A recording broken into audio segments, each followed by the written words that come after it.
नमस्कार। आज मु प्राणायाम रो तृतीय नंबर स्टेप जो स्टेप को आपण करिवा द्वारा आपण को मेंटल स्टेट आपण को मेंटल स्थिति मानसिक स्थिति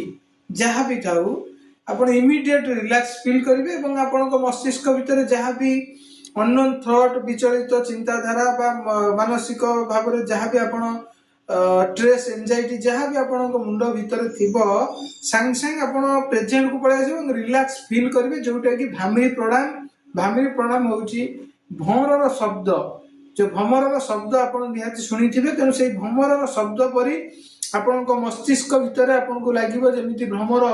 बहुत भ्रमर आपण मस्तिष्क भीतर उडुचंती एवं शब्द करूचंती एवं जा द्वारा कि आपण भीतर थिबा से पुराना विचार एवं मानसिक स्तर रे आपण भीतर थिबा से जो टेंशन चिंता सबु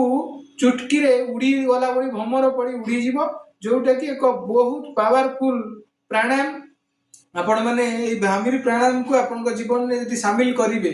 भामिरी प्राणायाम आपण जीवन में शामिल करे पे कोनोसी सेमिति निर्दिष्ट समय नाही आपण सकाळे भी करि परिबे संध्या रे भी करि परिबे सोइला बेले भी करि परिबे एवं जते बेले भी आपण स्ट्रेस फील करचंती जते बेले भी मानसिक स्तर रे आपण टिके एंजाइटी फील करचंती टेंशन में रहउचंती सेते बेले भी आपण करि परिबे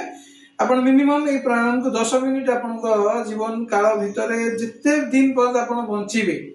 मिनिमम आपण 10 मिनिट आपण जीवन में शामिल करंतु एवं प्रत्येक दिन ए प्राणायाम को आपण करिया पे चेष्टा करंतु जा फल कि आपण जते भी स्ट्रेस लेवल आपण जते भी हाई थाउ आपण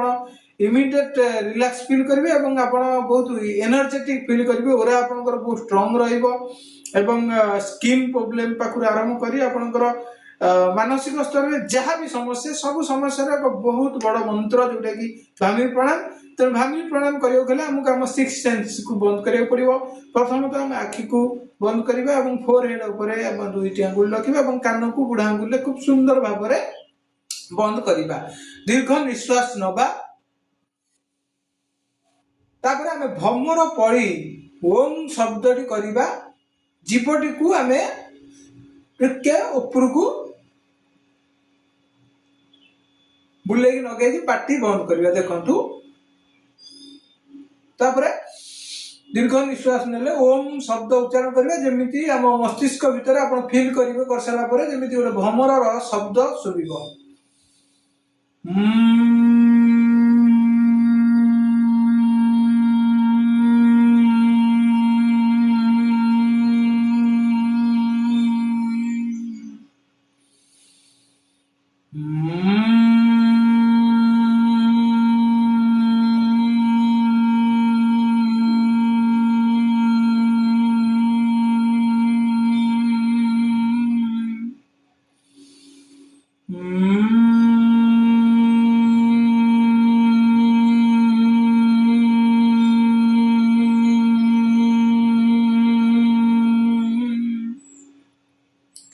एमती आप कंटिन्यू कर चलिए जिते पर्यटन आप रिलैक्स फील होती जो आपको लगे कि ना मत करने इच्छा होनी तो आप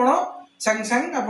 बंद कर दे पारे और परवर्ती मुहूर्त में पुनर्बार चेष्टा करेंगे प्रत्येक दिन 2 थर करने चेष्टा करेंगे